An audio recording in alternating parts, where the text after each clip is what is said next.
हाँ जी। तो स्वागत है आज के अपने आपके अपने YouTube चैनल गणपत गुरुकुल फुलेरा पर। जैसा कि आपको पता है, आज 21 अगस्त 2025 दिन है, आज गुरुवार का।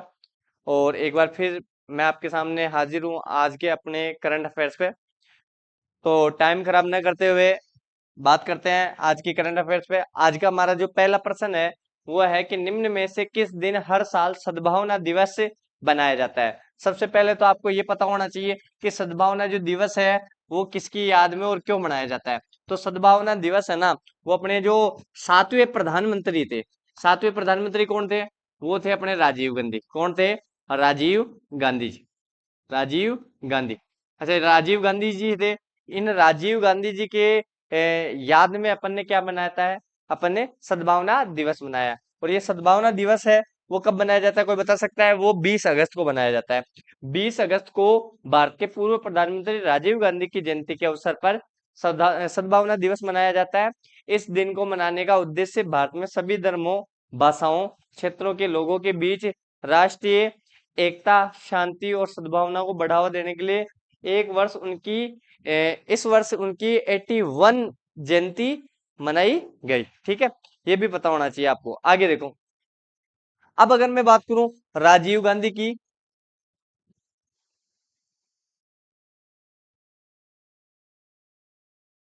हाँ, तो मैं अगर बात करूं आपके सामने कि राजीव गांधी की, कि राजीव गांधी का परिचय क्या था, तो आपके सामने राजीव गांधी का पूरा नाम क्या है? राजीव रत्न गांधी। क्या नाम है? राजीव रत्न गांधी। 20 अगस्त 1944 बॉम्बे, अब मुंबई में इनका क्या हुआ था? जन्म हुआ था। फिरोज गांधी इनके पिताजी का नाम था। इंदिरा गांधी इनकी माता जी का नाम। इंदिरा गांधी अपन सब जानते हैं आयरन लेडी कहा जाता है। क्या कहा जाता है? Iron lady. अपने बोल्ड फैसलों के लिए जानी जाती है। मतलब इन्होंने इतने सशक्त और मजबूत फैसले लिए थे जो आज तक किसी ने नहीं लिए। और मैं कह सकता हूँ पहली महिला प्रधानमंत्री कौन थी?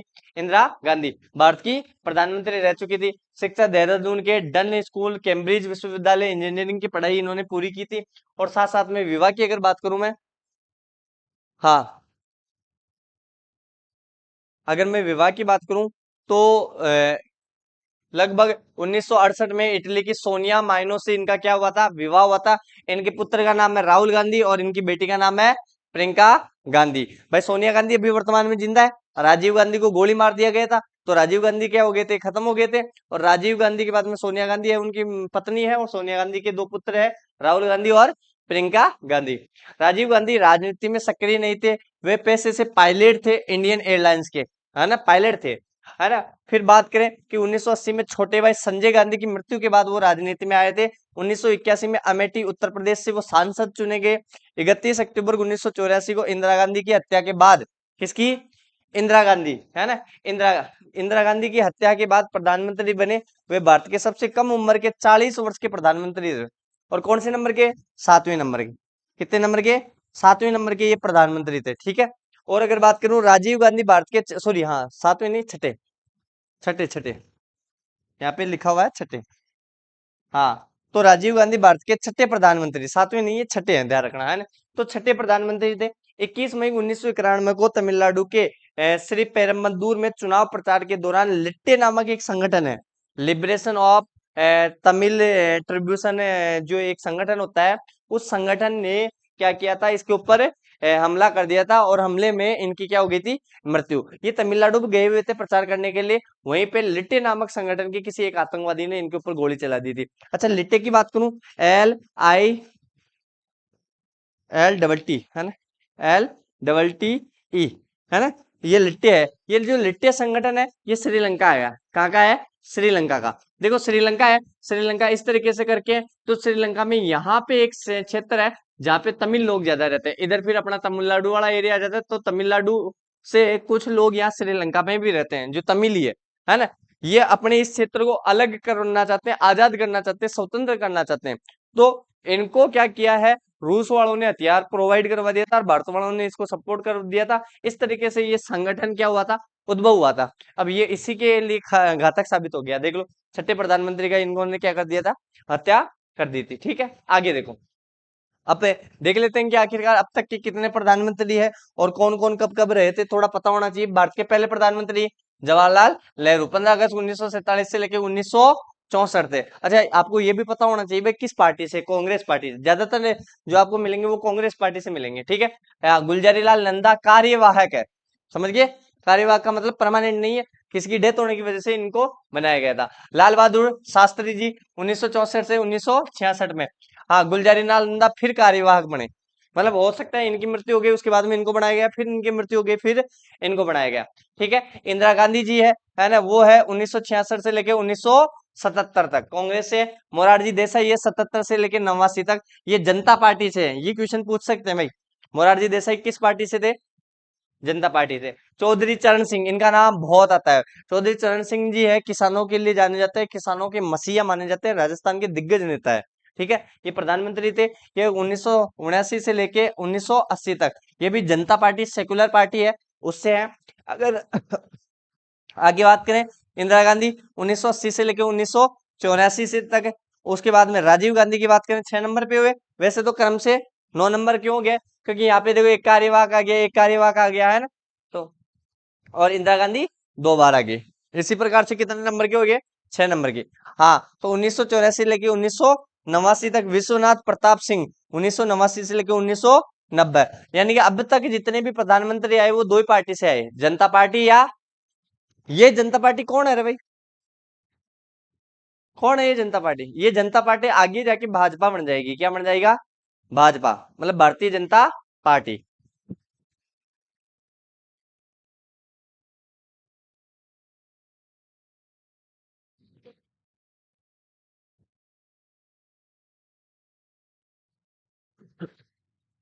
चलो देखो, तो ये पता होना चाहिए। आगे और देखो, अगले कौन कौन से प्रधानमंत्री है। अगर मैं बात करूं और प्रधानमंत्री की, तो यहाँ पे आपके चंद्रशेखर का नाम आता है, जो 1990 से 91 के मध्य रहे, समाजवादी जनता पार्टी, है ना, मध्य प्रदेश में है ना समाजवादी पार्टी, है ना, तो ये समाजवादी जनता पार्टी से थे। पीवी नरसिम्हा राव है, जो 91 से लेके 1996 तक कांग्रेस के थे। अटल बिहारी वाजपेयी साहब 1996 से लेके 1996, ये मई से लेके जून तक भारतीय जनता पार्टी, ये देखो आगे वो जनता पार्टी, ये Bharatiya Janata party. H D Deve Gowda, ये 1996 से लेके 97 तक जनता दल। इंद्र कुमार गुजराल साहब 97 से लेके 98 तक। अटल बिहारी वाजपेयी, मैं कह सकता हूँ मोस्ट पावरफुल इंसान है ना, और मोस्ट पावरफुल फैसले लिए थे इन्होंने, इंदिरा गांधी ने, इन्होंने। कुछ पीएम होते ही हैं जो अपने फैसलों के लिए जाने जाते हैं, जैसे इंदिरा गांधी जी है, जैसे अपने अटल बिहारी वाजपेयी जी है। ये भारतीय जनता पार्टी है 1998 से लेकर 2004 तक। मनमोहन सिंह जी सबसे पावरफुल इंसान, मैं कह सकता हूँ, है, इकोनॉमिक क्राइसिस इन्होंने बचाई थी। और अगर मैं बात करूं, अपने देश को बहुत आगे लेके गए थे, सबसे शांत प्रधानमंत्री माने जाते हैं, है ना, चुपचाप रहकर ही बहुत कुछ कर दिया था इन्होंने, है ना। और 2004 से लेके 2014 तक नरेंद्र मोदी साहब, इनका तो कहना ही क्या, है ना। हाँ, ये तो अभी चालू ही है, और ऐसे ऐसे काम कर रहे हैं, अभी क्या ही बोले, है ना। नरेंद्र मोदी साहब, मोदी साहब, मोदी साहब, ठीक है, अब तक चालू ही है। अब की बार ये और जीत गए ना, यानी कि 2000 शायद 28 या 29 में चुनाव, 28-29 में अगर ये और जीत गए ना, तो ये मान लेना कि सबसे लंबा प्रधानमंत्री बनने का रिकॉर्ड बन जाएगा इनके, ठीक है। हाँ, इस क्वेश्चन को पढ़ो एक बार, मलाई को।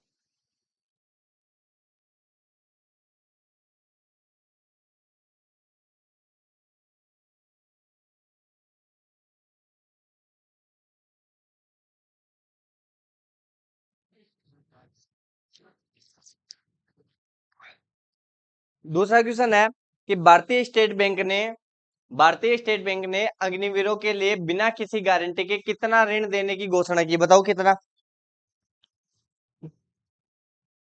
पैसे लेने हैं आपको, कितने लोगे, हैं, चुकाना भी आपको ही पड़ा है, ज्यादा क्यों, 2 लाख तक, 2 लाख ठीक है ना, तो 2 लाख रुपए, है ना। भारतीय स्टेट बैंक एसबीआई ने अग्निवीरों के लिए एक विशेष योजना शुरू की है, जिसके तहत उन्हें बिना किसी गारंटी के 2 लाख रुपए का ऋण दे देंगे। इसका उद्देश्य अग्निवीरों को उद्यमी बनाना और अपने व्यवसाय शुरू करने में मदद करना है, जिससे वे सशस्त्र बलों में सेवानिवृत्त होने के बाद आत्मनिर्भर बन सके। अच्छा, एसबीआई का पूरा नाम बताओ, देखें, स्टेट बैंक ऑफ इंडिया, भारतीय रिजर्व बैंक, आरबीआई होता इसमें। अरे स्टेट बैंक ऑफ इंडिया यही है, और तो क्या है, हिंदी में भी नाम यही है एक तरीके से। हाँ, तो स्टेट बैंक ऑफ इंडिया ये किसके अधीन में आता है, आरबीआई के अधीन में, किसके,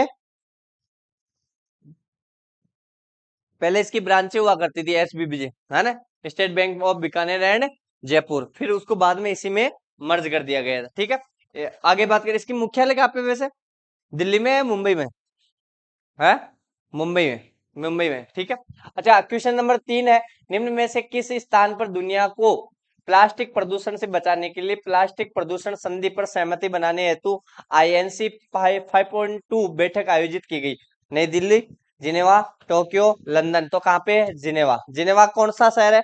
स्विट्जरलैंड का शहर है ना। प्लास्टिक प्रदूषण को समाप्त करने के लिए, आपको पता है प्रदूषण से संबंधित ऐसी चीजें जो होते हैं, ऐसे मुद्दे होते हैं, या तो जिनेवा उठाए या ब्राजील का रियो डी जेनेरो उठाए, यही ज्यादातर सम्मेलन होता है ना। तो प्लास्टिक प्रदूषण को समाप्त करने के लिए एक अंतर्राष्ट्रीय कानूनी रूप से बाध्यकारी साधन या संधि पर बातचीत करने के लिए आईएनसी 5.2 की बैठक जिनेवा स्विट्जरलैंड में आयोजित की गई। इस बैठक का मुख्य उद्देश्य प्लास्टिक के पूरे जीवन चक्र में प्रदूषण को संबंधित करने के लिए एक वैश्विक समझौता करना था। देखो प्लास्टिक होती है ना, वो प्लास्टिक इतनी खतरनाक होती है कि आप कितने सालों तक है ना प्लास्टिक को खत्म नहीं कर सकते। प्लास्टिक को अगर आप कूड़े कचरे में फेंकोगे ना, और या जमीन के अंदर आप छोड़ दोगे, खेत में डाल दोगे, वो प्लास्टिक कभी खत्म नहीं होगी, ध्यान रखना। इसलिए प्लास्टिक का इस्तेमाल या तो करना नहीं चाहिए, और करते हो तो फिर प्लास्टिक को जला देना चाहिए। इस बात का विशेष ध्यान रखो।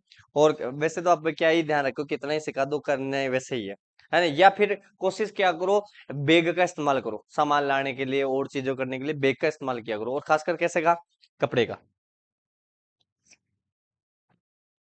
और उसमें भी सबसे खतरनाक जो होती है ना पॉलीथीन, वो होती है अपने ये जो सब्जी में, चीनी चाय में, ये जो प्लास्टिक की थैली लेके आते हैं, बहुत खतरनाक होती है, हानिकारक होती है। क्वेश्चन नंबर 4 है, हाँ, क्वेश्चन नंबर 4 है, निम्न में से किसने 16वीं एशियन निशानेबाजी हाँ निशानेबाजी चैंपियनशिप में स्वर्ण पदक जीता है? अभिनव मित्तल ने, और राजदीप शर्मा ने, मनोज यादव ने, और गिरीश गुप्ता ने। तो अभिनव मित्तल ने, किसने? अभिनव मित्तल ने। 16वीं एशियाई निशानेबाजी चैंपियनशिप में भारत के अभिनव मित्तल ने पुरुषों की 10 मीटर एयर राइफल स्पर्धा में स्वर्ण पदक जीता है। यह उनकी एक बड़ी उपलब्धि है, जिसने भारत को शूटिंग के क्षेत्र में और पहचान दिलाई है। अब थोड़ा ये भी देखो कैसा भैया, आयोजन कब से कब तक हुआ था? ये 16 से 30 अगस्त 2025 के मध्य, सही बात है। हाँ मतलब चाल रहे थे, है ना। तो ये है, अब अभी तक कितने दिन, आज एक बात हो तो 21 अगस्त हुई है, तो ये 16 से 30 अगस्त के मध्य होगा। सिमकेत शूटिंग प्लाजा कजाकिस्तान में हुआ है। कहाँ पे हुआ है? कजाकिस्तान में। प्रतिभागी 27 देश से लोग शामिल हुए, लगभग 748 एथलीट इसमें आए हैं। कुल 120 घटनाओं जैसे मैं कह सकता हूँ पुरुष, महिला और मिश्रित इसमें भाग लिया है। और अगर मैं बात करूं, खेल की श्रेणियां हैं, जैसे राइफल से संबंधित, पिस्टल से संबंधित, शॉटगन से संबंधित, है ना, रनिंग से संबंधित, टारगेट से संबंधित, ऐसे इनमें क्या हुए हैं, खेल हुए हैं शामिल। ठीक है, और थोड़ा इसके बारे में बात करें कि आखिरकार भारत ने अब तक कौन कौन सा प्रदर्शन किया, तो ये देखो आप कि यहाँ पे स्कीट पुरुष की जो टीम है उसने स्वर्ण पदक जीता है, और उसमें खिलाड़ी कौन है? नारुका आनंद जीत सिंह, है ना, और उसकी टीम, इसने स्वर्ण पदक जीता है। स्कीट महिला टीम ने कांस्य पदक जीता है, महेश्वरी चौहान, है ना, गणमत शेखोन और रायज दिल्लो। 10 मीटर एयर राइफल है पुरुष टीम की, उसने स्वर्ण पदक जीता है। जैसे इसमें रुद्रांश पटेल है, अर्जुन बबूता है, और किरण जाधव है। ठीक है, उसके अलावा 10 मीटर एयर राइफल में ही जूनियर पुरुष व्यक्तिगत, ये पूरी टीम है, ये व्यक्तिगत है, इसमें भी स्वर्ण पदक जीता है। किसने जीता है? अभिनव सोने। और अगर मैं बात करूं 10 मीटर एयर पिस्टल में महिला व्यक्तिगत में कांस्य पदक जीता है, किसने? मनु भाकर है, मेनू नहीं है, मनु भाकर है। क्या है? हाँ मनु भाकर है। ठीक है, ठीक है। और देखो 10 मीटर एयर राइफल पिस्टल में महिला टीम में कांस्य पदक जीता है मनु भाकर ने, सुरुचि इंदर सिंह ने, पलाग पलाग ने। ठीक है, पलाग नाम है, दो बार आ गया। 10 मीटर एयर पिस्टल में मिश्रित टीम में कांस्य पदक जीता है सौरभ चौधरी और सुरुचि इंदर सिंह ने। और 10 मीटर एयर पिस्टल में जूनियर महिला व्यक्तिगत में स्वर्ण पदक जीता है किसमें? रश्मिका सहगल ने, है ना। ये थोड़े इंपॉर्टेंट हो जाते हैं, अभी चल भी रहे हैं अपन ने, देखो स्वर्ण एक बार जीत लिया, दो बार जीत लिया, तीन बार जीत लिया, चार बार जीत लिया, चार बार स्वर्ण जीत लिया, एक दो तीन और चार कांस्य अब तक का है, और अभी तक आयोजन चालू है ना। तो अच्छा प्रदर्शन है ये अपना। एक मोटिवेशन लाइन आपके लिए कि ऐसी बाणी बोलिए मन का आपा खोए, औरन को भी शीतल करे आहू, हाँ सातल हो जाए। मतलब आप कह सकते हो ऐसी बात भाषा बोलनी चाहिए जिससे क्या हो कि मन का आपा खोए, मतलब मन ही मन में है ना, आप मजबूर हो जाओ वो बात सोचने पर, और उसकी बातें सुनकर है ना, आप उसके ऊपर गौर करने के लिए क्या हो जाओ, मजबूर हो जाओ। और ऐसी वाणी बोलिए जिससे मन क्या हो, शीतल हो, और खुद भी शीतल हो जाए। होता है ना, एक आपने देखा होगा, धीरे से बोलने वाले इंसान को अपन सुनते हैं ना, तो अपन को भी अच्छा लगता है, और ये माना जाता है अपना मन तो शीतल मतलब दूसरे का मन तो शीतल होता ही होता है, और अपना मन भी शीतल हो जाता है। सही बात है। जैसे आपने नोटिस किया होगा कि अपने नवोत्थान प्रोग्राम में गणपत सर आए। अब गणपत सर कितना आराम से बोलते हैं, खुद तो शीतल है, लेकिन वो बोलते हैं तो उनसे बहुत सारे लोग भी शीतल हुए। शीतल होने का मतलब है, उन्होंने जो पहली बार गणपत सर से मिले, गणपत सर से उन्होंने वो मोटिवेशन सेमिनार लिया और उसमें बैठे, तो जो आए थे मतलब और किसी को सुनने के लिए, वो उनको सुनकर उनके फैन हो गए। और ये बखूबी तरीके से हुआ था। इससे ये पता चलता है कि भाई देखो, आदमी जितना बड़ा ज्ञानी होगा ना, वो उतना ही क्या हो जाएगा, शालीन हो जाएगा, शांत हो जाएगा।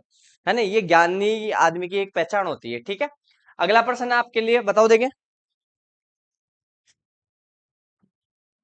हाँ, क्वेश्चन नंबर 5 है, हाल ही में भारत को दुनिया का कौन सा सबसे बड़ा कोयला उपभोक्ता देश घोषित किया गया है? दूसरा, चौथा, छठा, आठवां। तो अपन कौन से नंबर पे है? चौथे नंबर पे। किसने? 4 नंबर पे है अपन। ठीक है, अगर मैं बात करूं, हाल ही में जारी की गई एक रिपोर्ट के अनुसार भारत को दुनिया का चौथा सबसे बड़ा कोयला उत्पादक देश घोषित किया गया है। भारत में ऊर्जा की बढ़ती मांग को पूरा करने के लिए कोयले का उपयोग अभी भी बहुत अधिक होता है। भाई अपनी बिजली अभी भी इससे ही बनती है। अच्छा, सबसे ज्यादा कोयला कहाँ होता है, बताओ देखें आप। बताओ, पूरे विश्व में सबसे ज्यादा। बताओ।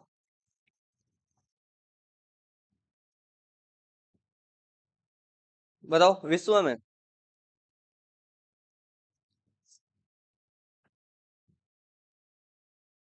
अगर एक तो खनिज के बारे में, और एक अगर फसल के बारे में, अगर सबसे ज्यादा पूछ लिया जाए, और आपको एग्जैक्टली आंसर नहीं पता हो, तो आप चीन करके आ जाना। क्या करके आ जाना? चीन। और इसमें भी एक नंबर पे कौन है? चीन है, ध्यान रखना, ये फिक्स होता है। क्वेश्चन नंबर 6, निम्न में से किस देश को हाल ही में विश्व स्वास्थ्य संगठन ने रूबेला मुक्त घोषित किया है? रूबेला एक बीमारी होती है ना। भारत को, दक्षिण कोरिया को, नेपाल को, जापान को। तो नेपाल को, किसको?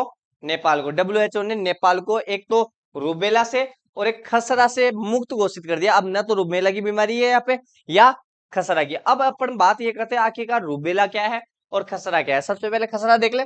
देखो, एक तो होता है ये खसरा, एक तो होता है ये खसरा, आपने देखा होगा, और एक होता है जमीन का खसरा। देखिए कि जमाबंदी कभी?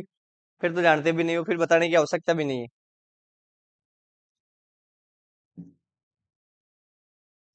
जमीन का खसरा नहीं देखा?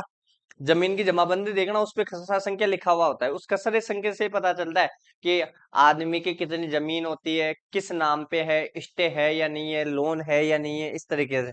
ठीक है, आगे देखो। खसरा की अगर मैं बात करूं, तो यहाँ खसरा जो है, कारण किससे होता है? खसरा होता है परा माइकोसो वायरस से। किससे? परा माइकोसो वायरस, है ना, परा माइकोसो वायरस, इस वायरस से होती है। और ये परा का मैं कह सकता हूँ परामाइकोसो वायरस परिवार का आरएनए वायरस होता है, जो किसमें आता है? खसरा में होता है। संक्रमण का तरीका क्या होता है? खांसने और छींकने से। ध्यान रखना भाई, है ना। खांसो या छींको तो सामने क्या लगा लो? हाथ लगा लेना। और वैसे हाथ से भी बढ़िया क्या है? है, क्या है? हाथ से भी बढ़िया है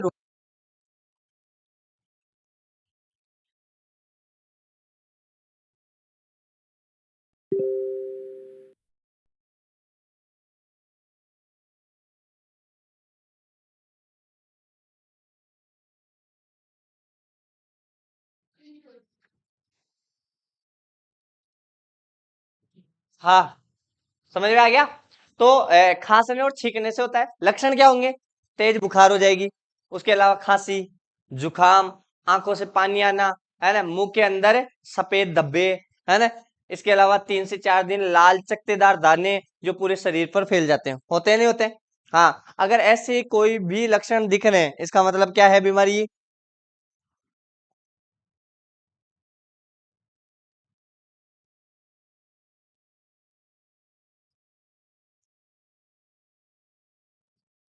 हाँ, ठीक है। अगर बात करें जटिलताएं, भाई क्या क्या समस्याएं और हो सकती है? निमोनिया हो जाएगा। क्या हो जाएगा? निमोनिया। कान का संक्रमण हो जाएगा, है ना।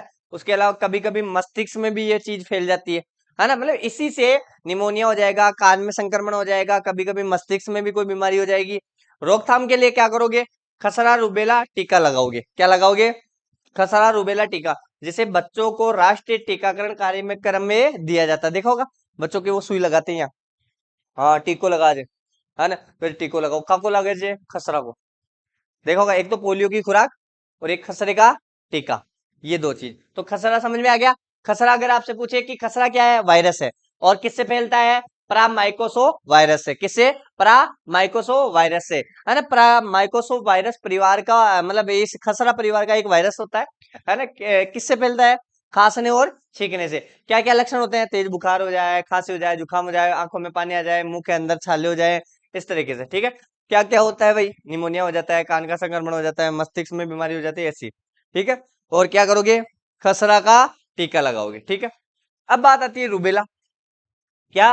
रूबेला साइंस में पढ़ा भी होगा आपने, ये मानव रोगों के अंदर। रूबेला की बात करें तो रूबेला वायरस होता है, क्या होता है? रूबेला वायरस होता है। ये कौन से परिवार से संबंधित है? ये टोगा विरिडी। कौन सा? टोगा विरिडी परिवार का एक आरएनए वायरस होता है। संक्रमण का तरीका क्या होता है? श्वसन बूंदों द्वारा। सांस लेते हैं, है ना। सांस के अंदर अपने कोई ना कोई वायरस ले जाते हैं, है ना। इसलिए तो कहते हैं हमेशा सांस नाक से लेनी चाहिए, मुंह से छोड़नी चाहिए। कैसे? नाक से लेनी चाहिए, मुंह से छोड़नी चाहिए, ये नियम होता है। हाँ, वो एक अलग बात है, अगर मान लो किसी के दरवाजे ही बंद हो। हाँ, तो भाई होता है, देखो अपन को सांस ऐसे लेनी चाहिए। आपका देखो माइंड अगर भारी हो, अगर आपका माइंड बहुत ज्यादा प्रेशर में हो, माइंड पर बहुत ज्यादा लोड लग रहा है आपको, माथा भारी भारी लग रहा है, सिर ज्यादा दुखता है, तो उसमें हल्कापन लाने के लिए सबसे अच्छा तरीका क्या है? कि आंखें बंद करो, बिल्कुल रिलैक्स हो जाओ। माइंड पे कुछ भी लोड है, कुछ भी सोच रहे हो, एक बार के लिए मान लो भूल जाओ सब वो। और फिर उसके बाद में आंखें बंद कर लो। आंखें बंद करने के बाद में सांस लो, कहीं से? नाक से। और फिर उसके बाद में मुंह से छोड़ो। करो कभी, कभी कभी देखा होगा योगा करने वाले यूं करते हैं, पेट से सांस छोड़ते हैं, लेते हैं, छोड़ते हैं, है ना, इस तरीके से करते हैं। तो पेट को पहले अंदर ले जाएंगे, फिर छोड़ेंगे, फिर ले जाएंगे, फिर छोड़ेंगे। तो वो नाक से खींचते हैं। और आपने योगा में यूं भी देखा होगा, यूं लगा के फिर खींचते हैं, फिर यूं लगा के यूं खींचते हैं, कहते हैं नहीं कहते? तो वो नाक से होता है। तो ये अपनी श्वसन क्रिया सही रहती है उसमें। शुद्ध, अगर सुबह सुबह अगर आप ऐसा काम करते हो, उसमें आपके फेफड़ों के अंदर शुद्ध ऑक्सीजन चली जाती है। आपके फेफड़े पूरे खुल जाती है, आपके दिमाग तक वो शुद्ध ऑक्सीजन चली जाती है, आपका माइंड बिल्कुल फ्रेश हो जाता है, करो तो, है ना। और उल्टी यार सीधा कोई बस मुंडिया खा यार ना दो रागा, तो फिर तो देखो आयो बोलो। हाँ, लक्षण क्या होगा? हल्का बुखार हो जाएगा, गले में खराश हो जाएगी, देखते हैं ना, गले में खराश होती है ना, तो क्या? हाँ, खिचखिच हो जाती है, गले में खिचखिच, है ना। क्या? विक्स की गोली लो, खिचखिच। हाँ, बाकी तो आपने तो देखो दल्डो चाले से, देखो बढ़िया सी चाय आ जाए, बस हो जाए। हाँ, गर्दन व कान के पीछे लसिका ग्रंथियों के अंदर सूजन आ जाती है। हल्के गुलाबी रंग के दाने 3 दिन में गायब हो जाते हैं। 3 दिन तक तो रहते हैं, 3 दिन बाद में ये गायब होने लग जाते हैं। जटिलताएं, है ना, क्या हो सकता है? सामान्यतः खतरनाक नहीं होती कोई प्रॉब्लम इससे, लेकिन फिर भी गर्भवती महिलाओं में संक्रमण होने पर, है ना, मोतियाबिंद, जिससे बच्चों में जन्म दोष या हृदय रोग, बहरापन, मोतियाबंद जैसी बीमारियां हो सकती है। ध्यान रखना भाई साहब। भाई मोतियाबिंद आंखों में होती है, आपने देखा होगा कि बूढ़े बूढ़े लोगों में चश्मा चढ़ जाता है ना, वो मोतियाबिंद की वजह से ही चढ़ता है। अगर गर्भवती महिला है ना, उन बच्चों की ये प्रॉब्लम हो सकती है, हृदय से संबंधित, बहरापन से संबंधित। होता है ना, बच्चे ऊंचे सुनने लग जाते हैं, हृदय से संबंधित, भाई हार्ट बीट कम चलती है, या किसी प्रकार की कोई समस्या आ जाती है, वो इस वजह से आती है। तो इसको भी हल्के में नहीं लेना चाहिए। हाँ, रोकथाम के लिए क्या करो? एमआर या एमएमआर टीका लगवाना चाहिए, जो खसरा, रूबेला और मम्पस से बचाव करता है। ये इंपॉर्टेंट है ना। हालांकि मैं साइंस का टीचर नहीं हूँ, लेकिन फिर भी कोशिश कर रहा हूँ मैं इसके बारे में बता सकूं। ठीक है, आगे देखो। हाँ, अगला क्वेश्चन है कि एशियाई शूटिंग चैंपियनशिप 2025 का आयोजन किया गया है, जिसमें मनु भाकर ने महिलाओं की 10 मीटर एयर राइफल पिस्ट प्रतियोगिता में कांस्य पदक जीता है। कहाँ पे? कजाकिस्तान। ये वही घूम फिर के क्वेश्चन आ गया आगे, है ना। इसमें ये गलत है, ये गलत है भाई, या कजाकिस्तान कर लेना। ठीक है, आगे। ये लो भाई, देखा है क्या? है, नहीं देखा? एक फिल्म आती है, बहुत फेमस फिल्म है, थ्री इडियट्स, देखिए कभी? नहीं देखी? देखना आप। थ्री इडियट्स से एक मोटिवेशन लाइन निकलती है कि सक्सेस के पीछे मत भागो, है ना। काबिल बनो, काबिल कामयाबी, कामयाबी तो साली जक मार के पीछे आएगी। अगर काबिल हो ना आप, तो ऑटोमेटिक कामयाबी आएगी। और काबिल का मतलब क्या होता है, किसी नौकरी के लिए किसी सब्जेक्ट को मत पढ़ो, किसी नौकरी के लिए किसी चीज को मत पढ़ो। चीजें पढ़ो आप अपने कॉन्सेप्ट क्लियर करने के लिए, चीजें पढ़ो कि हमें सब कुछ आना चाहिए, चीजें पढ़ो कि एक बार पढ़ने के बाद दोबारा हमें कभी जिंदगी में नहीं पढ़ना पड़े। तो चीजें पढ़ो कि हाँ मुझे साइंस पढ़ रहा हूँ तो साइंस में परिपूर्ण हो जाऊं, है ना, परफेक्ट हो जाऊं। मैथ पढ़ रहा हूँ तो मैथ में परफेक्ट हो जाऊं। ऐसे सोच के पढ़ोगे ना, तो श्योरिटी से आपका सिलेक्शन हो जाएगा, कामयाब हो जाओगे। लेकिन ये सोचोगे जैसा आप मैं तो ऐसा सी ऐसे सिम लाग जाऊं, तो न तो ऐसा सिम लागेला न और काम में लागेला, ठीक है। हाँ, चला तो फिर देखो थ्री इडियट्स, है ना, आगे जाके बड़े फेमस हो जाते हैं, ये तो साइंटिस्ट बन जाता है ना। क्वेश्चन नंबर 8 है, भारतीय सेना ने किस स्थान पर ऑपरेशन सद्भावना के तहत आरोग्यम स्वास्थ्य केंद्र का उद्घाटन किया है? तवांग में, श्रीनगर में, बारामूला में, उधमपुर में। तो बारामूला में, कहाँ पे? बारामूला, बारामूला हमला हुआ था अभी, है ना, तो बारामूला के अंदर भारतीय सेना ने जब यहाँ बारामूला में बिल्कुल फ्री ऑफ कॉस्ट, हाँ, वो हिमाचल प्रदेश में, हाँ, ठीक है। आगे देखो, अगर और बात करें, अब यहाँ पे भारतीय सेना की बात आई है तो थोड़ा ये देख लेते हैं कि भारतीय सेना के बारे में थोड़ी डिटेल तो पता होनी चाहिए, है ना। थल सेना बोलते हैं जिसे। इस थल सेना की स्थापना हुई थी 26 जनवरी 1950 को, जब भारत क्या बना था? गणराज्य, मतलब भारत का संविधान लागू हुआ था। इसका मुख्यालय कहाँ पे होता है? नई दिल्ली में। नारा या नारे को मैं बोल सकता हूँ, मोटो बोल सकता हूँ, सेवा परमो धर्म, सर्विस बिफोर सेल्फ। खुद से भी पहले क्या है? सेवा है। खुद से भी पहले क्या है? सेवा है ना। मतलब अगर आपको ये कहा जाए कि आपकी लाइफ आपके लिए ज्यादा इंपॉर्टेंट है या देश की, तो देश की। आप मर जाओ कोई टेंशन नहीं है, बस देश को कुछ नहीं होना चाहिए। जैसे कि बॉर्डर फिल्म में दिखाते भी है ना, है ना, मर जाओ कोई टेंशन नहीं, मर जाना चाहिए, देश सेवा के लिए काम आ गया, इससे बढ़िया और क्या चाहिए आपको, ठीक है। लेकिन आजकल तो देश सेवा का मतलब ही कहाँ है? अगर आजकल सामने से गोली चल जाए तो भग जाए पहले, है ना। वर्तमान सेनाध्यक्ष है वो चेंज हो गए भाई, यही है क्या? जनरल उपेंद्र त्रिवेदी, है ना, है, यही है। देख लेना एक बार, ये चेंज हो सकते हैं। जनरल उपेंद्र द्विवेदी, ठीक है। ये जून 2024 से है। आकार अगर बात करें तो लगभग 12 लाख सक्रिय सैनिक और 9 लाख रिजर्व बल होता है भाई। मतलब 12 लाख तो अभी भी सक्रिय है जो कहीं ना कहीं पोस्टेड है, और 9 लाख रिजर्व का मतलब होता है इनका जो मेन हेडक्वार्टर होता है ना नई दिल्ली, या फिर इनके जो कमांडेड और जो एरिया होते हैं वहां पे एक्स्ट्रा में ये बैठे रहते हैं वहां पे। भाई कभी भी युद्ध छिड़ जाए ना, तो एनी टाइम युद्ध के लिए तैयार रह सके। उसके अलावा इसके संगठन संरचना की बात करें तो भारतीय सेना मुख्यतः 6 ऑपरेशन कमांड और एक ट्रेनिंग कमांड में बटी हुई है ना। 6 ऑपरेशन कमांड कैसे है? उत्तरी कमांड का मुख्यालय कहाँ पे? उधमपुर, जम्मू कश्मीर में। सही बात है, जम्मू कश्मीर में भयंकर आर्मी है। पश्चिमी कमांड की बात करें तो चंडीगढ़, पंजाब के अंदर। पूर्वी कमांड की बात करें तो कोलकाता। दक्षिणी कमांड की बात करें तो पुणे, महाराष्ट्र। मध्य कमांड की बात करें तो लखनऊ। दक्षिणी पश्चिमी की बात करें तो जयपुर। देखा होगा आपने जयपुर जंक्शन के पास कितने आर्मी वाले होते हैं, है ना, साइड में देखना, गौर करना आप। और प्रशिक्षण कमांडिंग की बात करें तो कहाँ पे? शिमला। शिमला है या नहीं है? अरे मसूरी, शिमला, आईएएस वाले, आर्मी वाले यही ट्रेंड होते हैं। तो 6 तो क्या है? कमांडिंग ऑपरेशन, और एक ट्रेनिंग कमांड ऑपरेशन है या सेंटर है, ठीक है। आगे और देखो थोड़ा, इसके प्रमुख अंग कौन कौन से हैं? भाई आर्मी तो है, 12 और 9 कितने हो गए? 12 9 21 लाख, 21 लाख सैनिक है। लेकिन वो कौन कौन से हैं? अगर बात करें पैदल सेना है, क्या है? हाँ, इन्फेंट्री बोलते हैं इसे, क्या बोलते हैं? इन्फेंट्री बोलते हैं। जमीनी युद्ध और सीमा सुरक्षा के लिए तोप खाना वाली हो है, तोप और मिसाइल संचालन वाली। भाई ऐसे भी तो लोग होते हैं जो युद्ध के अंदर केवल तोपे ही चलाते हैं, केवल और केवल क्या चलाते हैं? मशीनें ही चलाते हैं, मिसाइल ही चलाते हैं, होता है। हाँ, आर्म्ड कोर ये क्या करते हैं? ये टैंक और बख्तर बंद वाहन चलाते हैं नहीं चलाते? टैंक होता है पूरा का पूरा बंद होता है। उसके अलावा अगर मैं बात करूँ, कुछ इंजीनियरिंग भी होते हैं जो पुल, सड़क, सुरंग, युद्ध क्षेत्र का निर्माण करते हैं, होता है ये। उसके अलावा अगर मैं बात करूं, सिग्नल कोर होते हैं जो संचार प्रणाली, देखा होगा, hello hello, Elta, delta delta, है ना, बोलते हैं ना कि डेल्टा टू चार्ली, है ना, वो कनेक्ट करने वाले, ठीक है। उसके अलावा आर्मी एविनेशन कोर होते हैं, हेलीकॉप्टर चलाने वाले, हवाई समर्थन वाले होते हैं।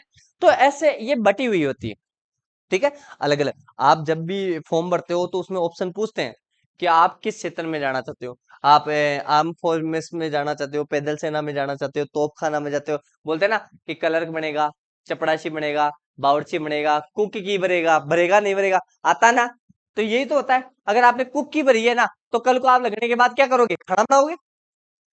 अगर आपने कलर भरा है, कलर का मतलब चपड़ासी, तो चपड़ासी वाले काम करोगे, जी सर, यस सर, सब्जी लाऊं, काई लाऊं, बस बात करो।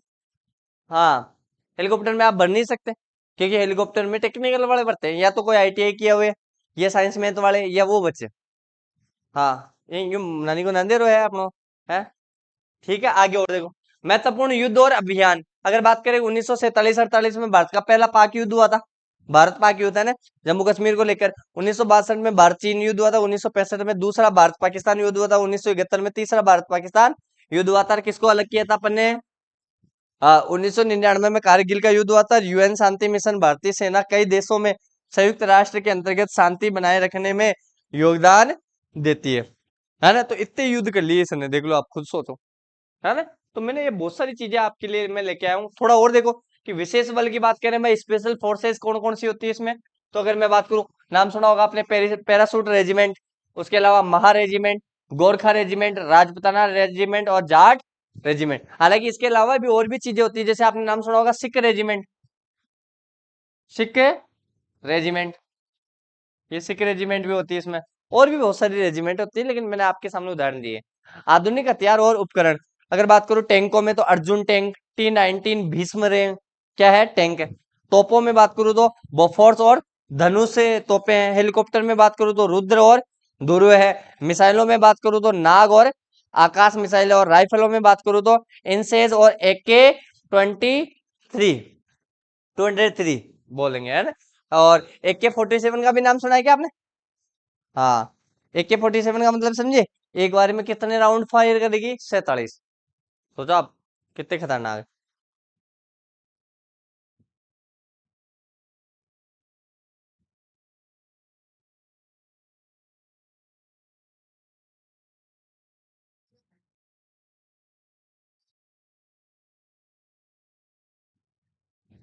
हम्म। अब देखो, क्वेश्चन नंबर 9 है, हाल ही में हाल ही में उत्तर प्रदेश में स्थित जलालाबाद का नाम बदलकर क्या रख दिया गया, बताओ। जलालाबाद का नाम बदलकर क्या रखा गया? लक्ष्मणपुर, भरतपुरी, लवकुश नगर और परशुरामपुरी, बताओ, कहीं बढ़िया लग रही है? नहीं, लव कुश नगर। क्या है? लव कुश नगर, योगी जी से साहब, है। योगी जी है तो मुमकिन है, मोदी है तो मुमकिन है, कुछ भी हो सकता है भाई साहब, है ना। पहले आता है तो साहब इलाहाबाद को नाम चेंज किया, इलाहाबाद को नाम कर दिया प्रयागराज, है ना, कि प्रयागराज है भाई साहब, अपने हिंदू धर्म को ऊपर रखो, इलाहाबाद इलाहाबाद बंद करो, क्या करो, प्रयागराज करो। अब लो, क्या नाम कर दिया, उत्तर प्रदेश सरकार ने हाल ही में जलालाबाद का नाम क्या कर दिया, लव कुश नगर। अब और थोड़ी हिस्ट्री दिखाऊं सुदान, वो तो चलो ठीक है, C नंबर आंसर होगा। अब आओ, शुरुआत से ले अब तक चला आप, काय हुए। बंबई का नाम, बंबई नहीं, मुंबई, बंबई का नाम मुंबई, हाँ बम्बई। हाँ, मद्रास का नाम, मद्रास था इसका नाम पहले, अब क्या हो गया, चेन्नई। कलकत्ता का नाम, हाँ बंगलोर, बंगलोर था, बंगलोर का बेंगलुरु, है ना। त्रिवेंद्रम, तिरुवनंतपुरम, है ना। पांडिचेरी, पुंडुचेरी, हाँ पुंडुचेरी या पुंदुचेरी, ठीक है। उसके अलावा बड़ौदा, वडोदरा गुजरात वाला, है ना। बनारस, वाराणसी, देख लो, बनारस को क्या बोलते हैं, हाँ अलीगढ़, कोल। उसके अलावा इलाहाबाद, है या नहीं है, आपके सामने उदाहरण है भाई, कैसे कैसे नाम चेंज हुए। यानी कि बनारस और वाराणसी एक ही तो है, और है क्या, ये देख लो, आपके नाम ऐसे ही तो चेंज होते हैं। और देखो आप, ये तो सेट 1 है, सेट 2 देखो, हाँ इधर है जो, कन्नूर, कन्नूर, है ना। मंगलोर, मंगलुरु, मैसूर, मैसूर, बेलगांव, बेलगावी, है ना। उसके अलावा हब्बली, हब्बली, ये तो कोई, सिमोंगा, सियू मोंगा, त्रिची, तिरुचापल्ली, तंजोर, तंजावुर, कांचीपुरम, कांचीपुरम, और बहरामपुर, बहरामपुर। ठीक है, तो हल्का फुल्का शब्दों का अंतर है, लेकिन जैसे कांचीपुरम इंपोर्टेंट है ना, जैसे तंजोर इंपोर्टेंट है ना, जैसे त्रिची को त्रिचापल्ली, ठीक है, ये इंपोर्टेंट हो जाता है। और आ जाएगा, देखो आपके सामने, गुड़गांव, सुना है क्या नाम, है ना। गुड़गांव या गुड़गांव, इसका नाम गुरुग्राम कर दिया।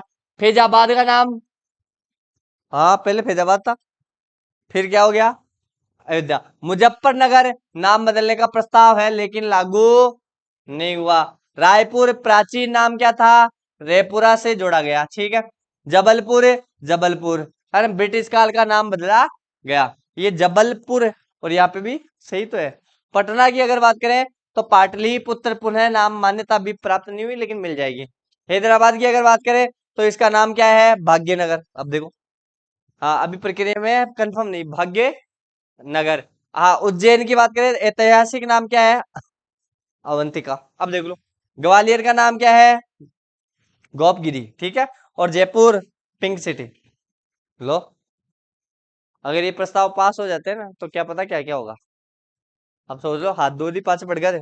एक भी ऐसा नाम नहीं दिखना चाहिए जिसमें मुस्लिम का झलकती हो। सोचने की बात है, क्या मानसिक। लेकिन ये होता है, देखो आप नोटिस करना, कांग्रेस सरकार आएगी ये नाम करती है, बीजेपी सरकार आएगी इनका नाम चेंज करती है ना। ये पार्टीबाजी क्या करते हैं, आपस में नाम चेंज कर करके धर्म के नाम पे लड़ाते रहते हैं, है ना।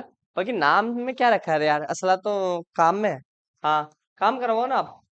देखो, अगर वक्त बुरा है तो मेहनत करो, और अगर अच्छा है तो किसी की सुप्रभात।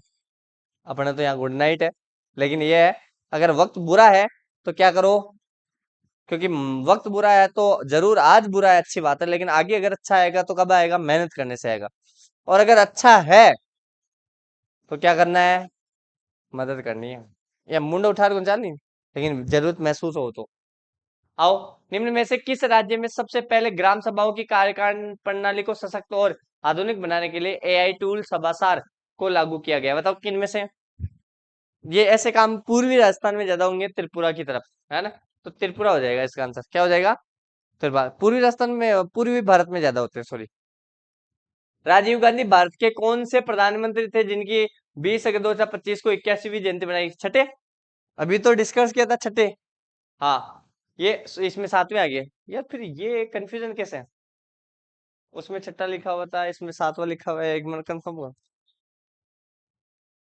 हाँ, इनकी वजह से कोई कर्म हो सकता है, बिल्कुल हाँ। ठीक है, इस वजह से ये क्रम संख्या आगे पीछे हो सकती है, मेरे हिसाब से ये छठे हैं। और उनको अगर काउंट कर लेंगे भाई, इंदिरा गांधी को 2 बार काउंट कर लेंगे तो क्या हो जाएंगे? सातवें, ठीक है। हाँ, क्वेश्चन नंबर 12 है, निम्न में से किसने पहली बार सिनसिनाटी ओपन खिताब जीता है? कार्लोस अल्काराज को, जेनिक सिनर को, डेनियल मेदवेदेव को, और रोहन बोपन्ना को। तो किसको? जेनिक सिनर को। ये देखो, ये लड़की लाग रही है।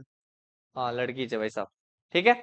आगे, हाल ही में समाचार पत्र और पत्रिका पंजीकरण को सुव्यवस्थित करने के लिए प्रेस महापंजीके यंग ने कौन सा पोर्टल लॉन्च किया? Open press, press freedom, free press, press सेवा। तो ओपन, वो सॉरी, प्रेस सेवा।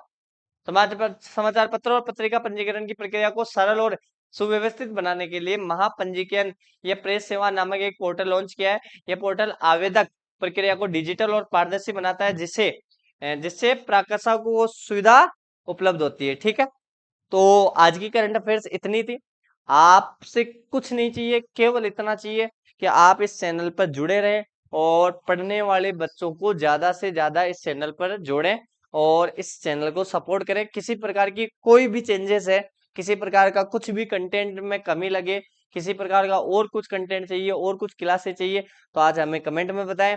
और अदर कोई प्रॉब्लम है तो आप हमने हमारे जो भी फीडबैक है वो आप कमेंट में बता सकते हैं, ठीक है। तो आज के लिए क्लास इतनी ही थी, धन्यवाद।